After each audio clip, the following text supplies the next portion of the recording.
आवाज इंडिया में आप सभी का स्वागत है। मैं हूं सीमा और नजर डाल लेते हैं दिन भर की टॉप 20 खबरों पर। राष्ट्रपति द्रौपदी मुर्मू ने प्रधानमंत्री नरेंद्र मोदी को 75वें जन्मदिन पर उन्हें बधाई दी। उन्होंने पीएम के असाधारण नेतृत्व की प्रशंसा की और कहा कि आप सदा स्वस्थ और सदानंद रहें। राहुल गांधी ने प्रधानमंत्री नरेंद्र मोदी को उनके 75वें जन्मदिन पर शुभकामनाएं दी। सोशल मीडिया पर उन्होंने लिखा, प्रधानमंत्री नरेंद्र मोदी जी को जन्मदिन की हार्दिक शुभकामनाएं। उनके अच्छे स्वास्थ्य की कामना करता हूं।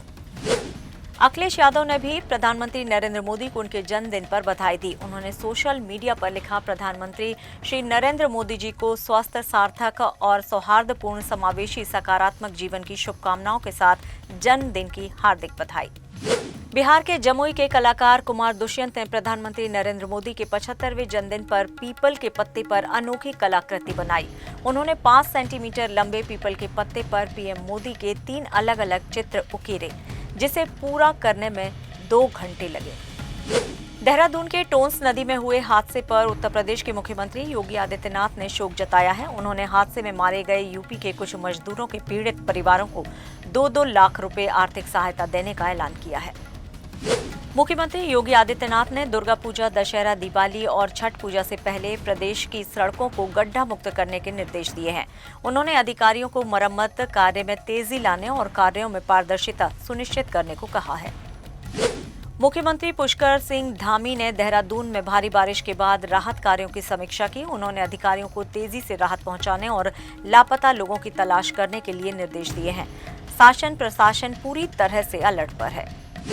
ईडी ने कथित अवैध स्थलों के आवंटन से जुड़े एक मामले में पूर्व एमयूडीए आयुक्त दिनेश कुमार को धन शोधन निरोधक कानून के तहत गिरफ्तार किया है। दिनेश कुमार पर एमयूडीए आयुक्त के रूप में अपने कार्यकाल के दौरान विशेष लाभों और एमयूडीए स्थलों के बड़े पैमाने पर अवैध आवंटन में लिप्त रहने का आरोप है।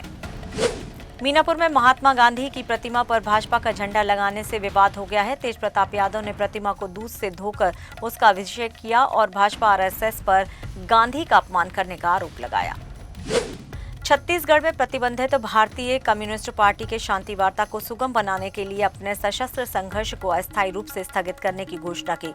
समूह ने राज्य सरकार से 1 महीने के युद्ध विराम की घोषणा करने और सुरक्षा अभियानों को निलंबित करने का अनुरोध किया है। हापुड़ जिले में अवैध खनन के खिलाफ प्रशासन ने सख्त कार्रवाई की है। डीएम के आदेश पर खनन विभाग और एसडीएम ने बाबूगढ़ और गढ़मुक्तेश्वर में कई डंपर सीज किए। बाहरी दिल्ली में UER-2 टोल टैक्स के खिलाफ पालम 360 खाप के प्रधान चौधरी सुरेंद्र सोलंकी के ग्रामीणों से अपील की है कि वो आंदोलन में शामिल हों। उन्होंने कहा कि अगर 20 सितंबर तक मांगें पूरी नहीं होती हैं तो 21 सितंबर को दिल्ली देहात में चक्का जाम किया जाएगा। मुंबई मोनोरेल सेवाएं 20 सितंबर से अस्थायी रूप से अनिश्चितकाल के लिए बंद रहेंगी। MMRDA ने बार तकनीकी खराबी के बाद सिस्टम सुधार और नए रेक लगाने के लिए ये फैसला लिया है। मोनोरेल सेवाएं दोबारा शुरू करने से पहले मेट्रो रेल सुरक्षा आयुक्त कॉरिडोर का निरीक्षण करेंगे। देहरादून में बादल फटने से भारी तबाही हुई है। प्रदेश के पर्वतीय इलाके में आज भी तेज बारिश की संभावना है। देहरादून और नैनीताल जिले के कुछ इलाकों में भारी से अधिक बारिश का येलो अलर्ट जारी किया गया है।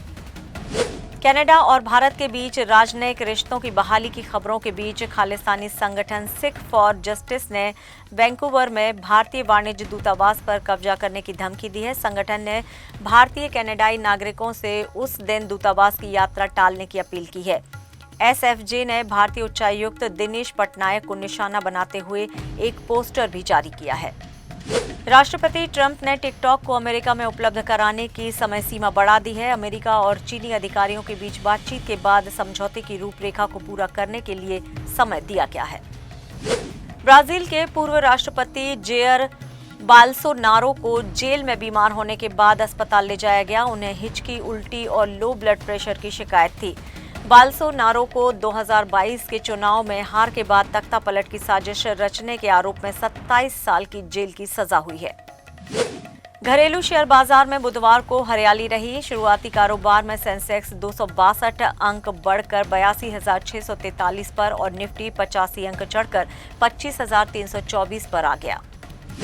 अभिनेता आलोकनाथ को सुप्रीम कोर्ट ने human welfare credit cooperative society से जुड़े धोखाधड़ी मामले में राहत दी है। सुप्रीम कोर्ट ने उनकी गिरफ्तारी पर रोक लगा दी है। हॉलीवुड अभिनेता निर्देशक रॉबर्ट रेडफोर्ड का 89 वर्ष की आयु में अमेरिका में निधन हो गया। उनकी मृत्यु नींद में हुई। उन्हें 2002 में एकेडमी मानद पुरस्कार से सम्मानित किया गया था। और फिलहाल टॉप 20 खबरों में इतना ही, लेकिन आप देखते रहिए आवाज इंडिया। नमस्कार।